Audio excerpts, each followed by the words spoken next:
There are many different sources of XP which players can choose from in evolution life. Plants, meat, sunlight, they can all help you level up your build and progress through the game. Today, we will discuss the vampire, or hematophages build, which is optimized for feeding on blood, and whether choosing this playstyle is a good idea. There are many different hematophages in the game, numbering in the thousands. As such, I will only cover a few of the most popular build choices in this video. If you would like a part 2 or a separate video dedicated to a certain build, please let me know in the comments. There are two types of hematophages builds, obligatory and facultative. Obligatory hematophages must feed on blood to level up, and cannot acquire XP from any other source. Facultative hematophages are much more flexible, and can obtain XP from many sources, blood being one of them. To successfully play as a vampire, you generally need a few things. Obviously, these are just some general rules, and there are exceptions. First, stealth. You'd be hard-pressed to find a player who would willingly lose some blood and stamina to help you level up, so hematophages builds need stealth to prevent their targets from detecting them and fighting back. This can come in many forms. Small size is generally a good strategy, although it can also lower your ability to take damage. As such, many hematophages builds with lower HP also opted for high agility to dodge attacks more easily. Another way to increase stealth is to inject anesthetics while feeding, which prevents your host from receiving any pain debuffs, lowering the chance of them discovering your presence. All this is great and all, but what's arguably even more important for this playstyle is having anticoagulant saliva. As you'll be aware, wounds don't bleed forever. The blood clots after a while to stop the bleeding status effect. This can be a problem for hematophages, since if their host's blood clots, at best, they cannot obtain any more XP, and at worst, well, who knows what could happen. Thus, to prevent this, these builds must spec into and inject anticoagulant saliva before feeding to stop blood clotting. One more thing, while not a necessity, tracking abilities like carbon dioxide, blood or heat detection abilities can help a hematophage find a host. Okay, so now that we've gone over the basic things which vampire builds generally have, let's take a look at the choices available to players. To start off this tier list, in Y tier we have a lesser known build, the Vampire Moth. The Vampire Moth has basically the same poor base stats as other moths and butterflies, with abysmal damage and defense. Just to let you know, vampire moths generally feed on nectar and fruit juice, and only male vampire moths will become hematophages on occasions, due to an as of yet unknown reason, making them facultative hematophages. To acquire the blood, the vampire moth uses its proboscis to pierce their target skin and suck the fluid. This is a common strategy for hematophagus insects.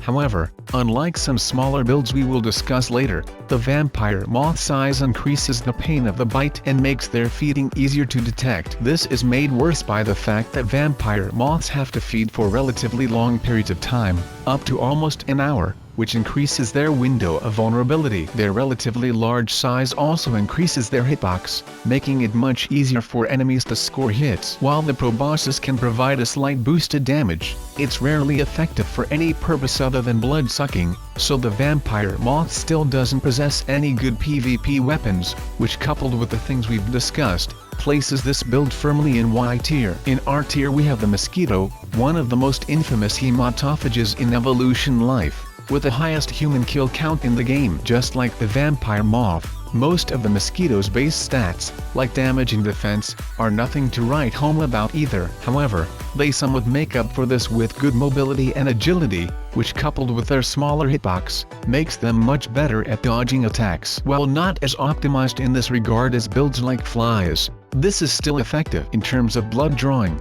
the mosquito's size provides extra stealth, and their small proboscis coupled with anesthetic saliva allows for practically painless bites. With all this and the flight ability which gives them more movement options, mosquitoes are the most optimal hematophage. However, this doesn't mean they are viable. In addition to having low base stats, the mosquito possesses no useful PvP weapons, which means that if they can't fly away, it's game over. Finally, While many of the other builds I will later discuss also have weak early games, none are quite as weak as that of the mosquito. A large chunk of their playthrough is spent as aquatic larvae, with abysmal mobility and a need to constantly stay near the surface to breathe air. While I can sorta see what they were going for, opting to breathe oxygen-rich air rather than oxygen-poor water, the strategy makes them very vulnerable to attacks from above and below, and with no good ways of fighting or fleeing, they often don't even survive to adulthood. Of course, one strength of this build is that they can finish the early game and complete the main quest in almost any body of still water,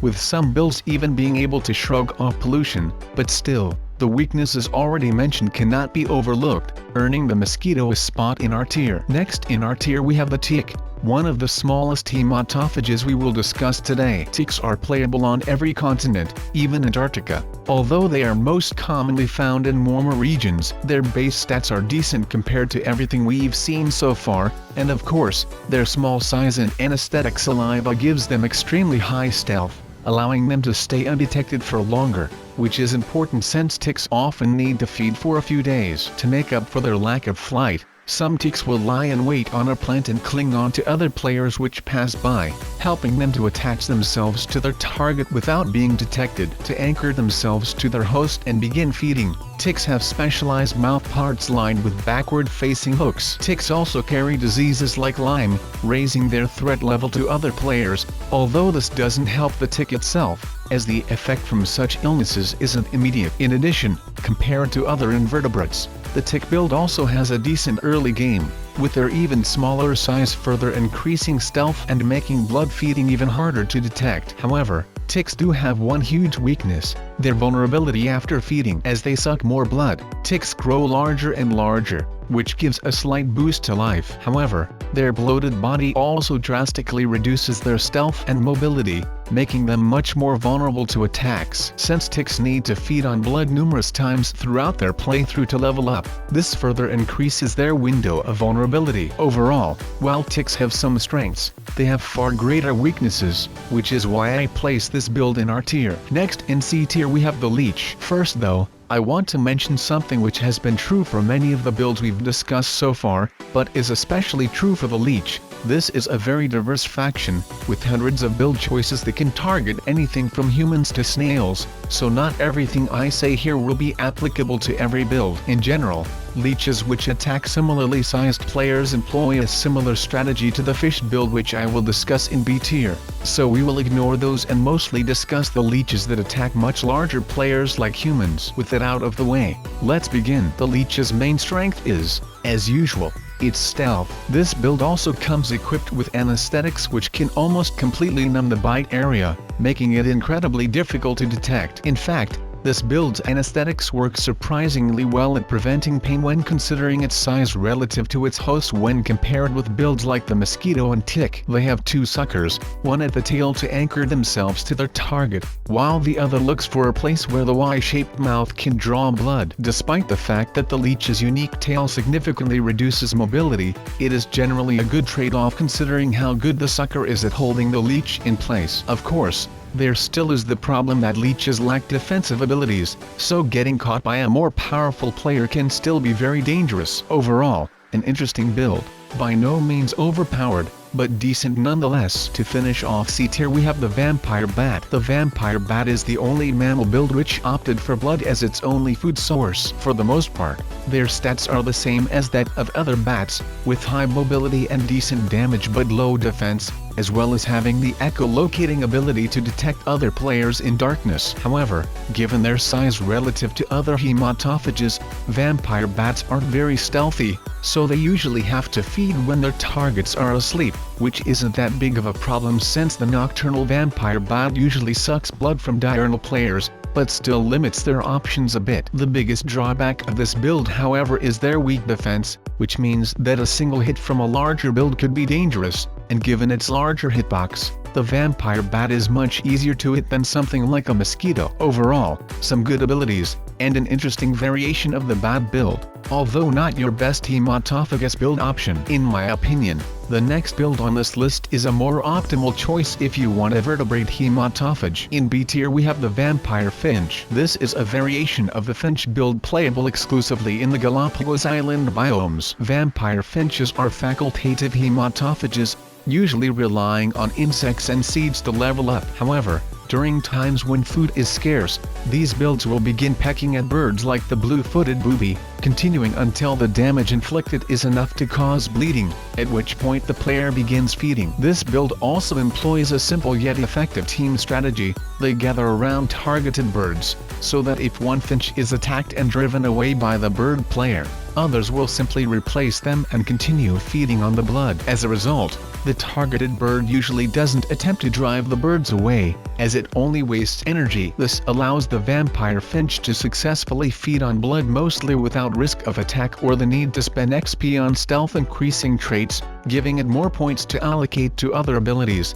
which has allowed this build higher base stats than something like the vampire bat. Coupled with their ability to feed on a wide range of food and not just blood, which increases versatility, and it's no surprise the vampire finch ranks higher than all the builds we've looked at so far. To finish off B tier we have the lamprey. For the purposes of this video, we will only be discussing the blood-sucking variant, so do keep in mind that there are non-hematophagus lampreys too. The lamprey belongs to the ancient Agnathan faction, and is one of the last remaining members, along with the hagfish. Unlike the hagfish, which usually relies on carrion for XP, lampreys feed on living players, primarily fish, and unlike many of the builds we have discussed so far, lampreys have quite a decent life stat, and can survive attacks from much larger players in the right circumstances. Another thing which makes them special is their mediocre stealth. While they can be somewhat difficult to see coming in murky water, given their body coloring, this doesn't help conceal themselves during feeding,